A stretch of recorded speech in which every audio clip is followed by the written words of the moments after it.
Shalom saudara yang kasih dalam Tuhan Yesus. Pada kesempatan yang berbahagia ini, saya ingin mengajak kita bersama-sama merenungkan satu tema tentang perkataan yang membangun. Untuk itu mari kita sama-sama dengarkan bacaan dari Efesus pasal 4 ayat yang ke-29 lebih dahulu. Demikian firman Tuhan.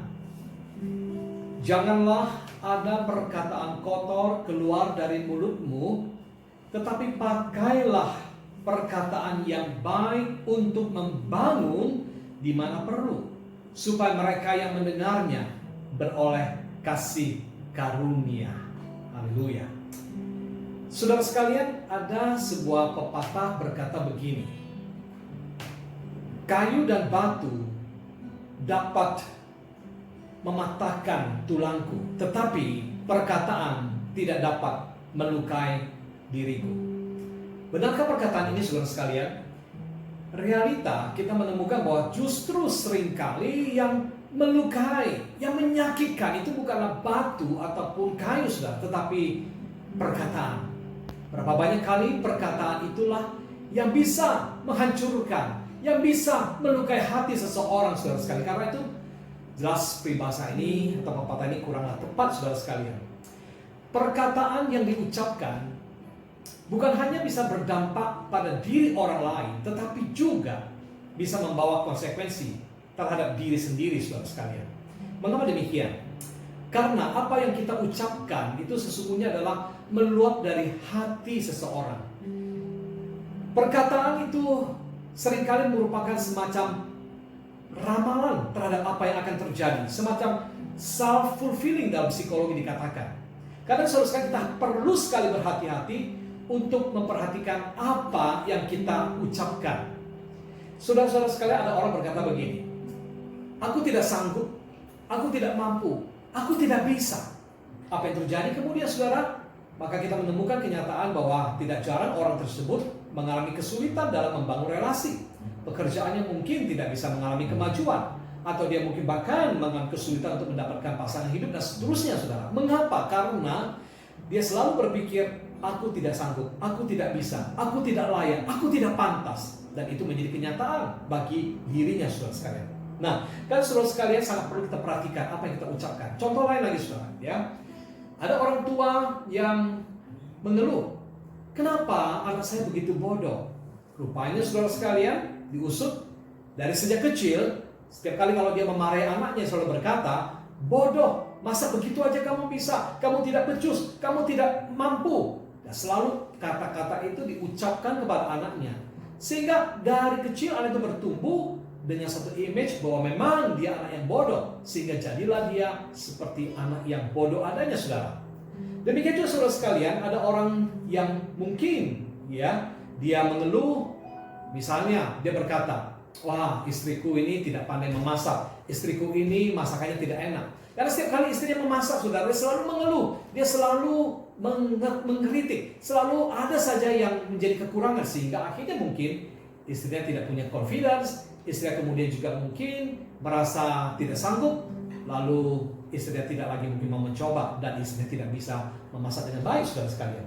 Nah, saudara, itu sebabnya maka kita melihat di dalam firman Tuhan pada kesempatan ini dikatakan bahwa apa? Janganlah ada perkataan kotor keluar dari mulutmu, tetapi pakailah perkataan yang baik untuk membangun. Dengan kata lain, saudara, kita menemukan di sini ada dua macam perkataan, yaitu perkataan yang negatif, perkataan yang jelek, perkataan yang tidak baik, dan satu lagi perkataan yang positif, perkataan yang membangun. Perkataan yang negatif seperti apa, saudara? Perkataan negatif itu adalah, atau perkataan kotor itu adalah perkataan yang mungkin banyak dengan barangkali kritikan, banyak sekali misalnya dengan celaan, kata-kata yang menghina, yang merendahkan, kata-kata yang penuh dengan gosip dan sebagainya, saudara sekalian. Jelas ini bukanlah perkataan yang disebut dengan perkataan yang membangun. Nah, perkataan yang membangun, yang positif itu adalah kata-kata yang bisa memotivasi, kata-kata yang bisa menguatkan, kata-kata yang menghibur, kata-kata yang memberi semangat, kata-kata yang tentunya membangun, saudara.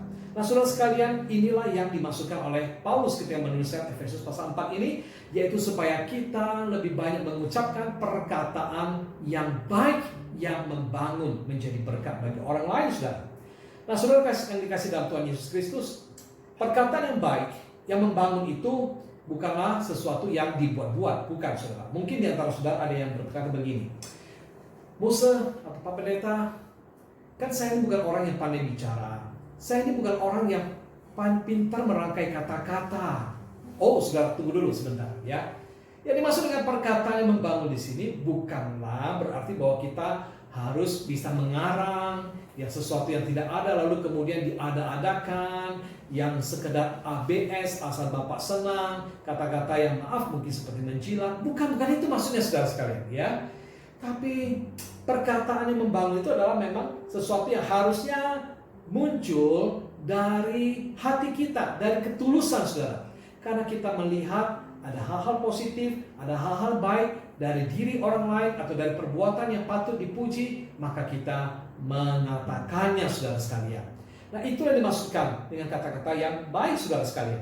Nah, karena itu saudara sekalian sangat penting bagi kita untuk memperhatikan suatu contoh yang diberikan oleh Tuhan Yesus misalnya. Ya, pada waktu Yesus memulai pelayanan saudara, apa yang Yesus ucapkan? Perkataan apa yang Yesus bawakan saudara? Di dalam Injil Matius pasal 5 sampai dengan pasal 7 itu memuat tentang khotbah di bukit. Menarik sekali. Itu adalah pengajaran Yesus di awal ketika dia muncul, dia melayani saudara.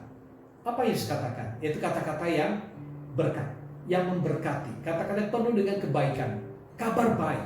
Itulah disampaikan oleh Yesus. Dan saya percaya saudara bahwa Yesus datang memang untuk memberitakan kabar baik, membawa sesuatu yang positif untuk merubah hidup orang lain saudara.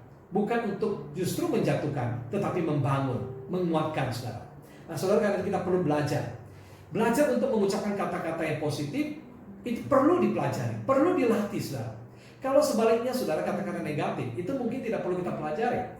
Karena mungkin sudah dari sononya, orang bisa punya kecenderungan untuk selalu mengeluh, untuk selalu bisa protes, untuk selalu bersungut-sungut, untuk selalu mengkritik hal ini dan itu saudara sekalian. Tanpa dipelajari pun, natur manusia bisa seperti itu saudara.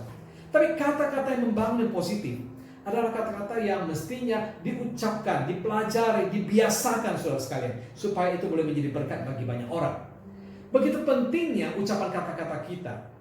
Maka tidak heran kalau saudara di dalam Amsal 18 ayat 21 bisa mengatakan begini, hidup dan mati dikuasai lidah, siapa suka menggemakannya akan memakan buahnya. Oh saudara sekalian ya, dalam bahasa Indonesia sehari-hari bisa dikatakan seperti ini terjemahannya. Lidah mempunyai kuasa untuk menyelamatkan hidup atau merusaknya. Orang harus menanggung akibat ucapannya. Sekarang saudara sekalian ini membuktikan bahwa betapa pentingnya kita memperhatikan kata-kata kita, berjaga-jaga, karena ucapan itu bisa berdampak bagi orang lain dan bagi kita sendiri. Saudara, saya berpikir bahwa di dalam situasi stay at home, orang-orang berkumpul di rumah bersama dengan pasangan, dengan anak-anak. Sudah kira-kira bagaimana? Mungkin kita mendengar bahwa ada orang sebagian yang merasa betapa membosankan. Bukan karena terus-menerus ada di dalam rumah, tapi yang lebih mengkhawatirkan adalah ketika banyaknya perjumpaan, kebersamaan, interaksi, justru bukanlah menjadi sesuatu yang membangkitkan semangat dan sukacita, tetapi justru orang merasa semakin menjauh satu sama lain. Karena di situ banyak terjadi gesekan, pertengkaran, kemarahan, ucapan kata-kata yang penuh dengan kritikan dan sebagainya saudara sekalian. Kenapa demikian saudara? Karena mungkin seringkali kita fokus pada masalah, kepada hal-hal yang jelek saudara, sehingga kita mengatakan kata-kata yang buruk jadinya. Tapi saudara, alangkah bedanya kalau seandainya di dalam rumah, dalam saat situasi seperti ini, orang tua mulai belajar untuk mengencourage, membangun, menguatkan anaknya melalui kata-kata yang positif, yang afirmatif, yang menguatkan, menegaskan. Demikian juga dalam hubungan suami istri, kata-kata yang bagus, yang membangun, maka niscaya kebersamaan itu akan dirasakan sebagai sesuatu yang indah, sesuatu yang baik, karena di situ ada komunikasi, ada ucapan, perkataan yang saling membangun satu sama lain. Saudara, saya rindu biarlah kita semuanya belajar untuk selalu mengingat bahwa perkataan kita itu mempunyai dampak, mempunyai pengaruh, ada kuasa di dalamnya. Karena itu mari kita gunakan kata-kata yang bagus, yang membangun, sebagaimana firman Tuhan dalam menasihati kita. Kiranya Tuhan menyertai dan memberkati kita semuanya, saudara. Mari kita berdoa. Tuhan, tolong kami, sucikan mulut bibir kami, supaya apa yang kami ucapkan menjadi sesuatu yang boleh berdampak positif, membangun orang lain, dan juga boleh membangun diri kami sendiri. Terima kasih untuk firman Tuhan yang mengingatkan kami. Dalam nama Yesus kami berdoa. Amin. Tuhan memberkati.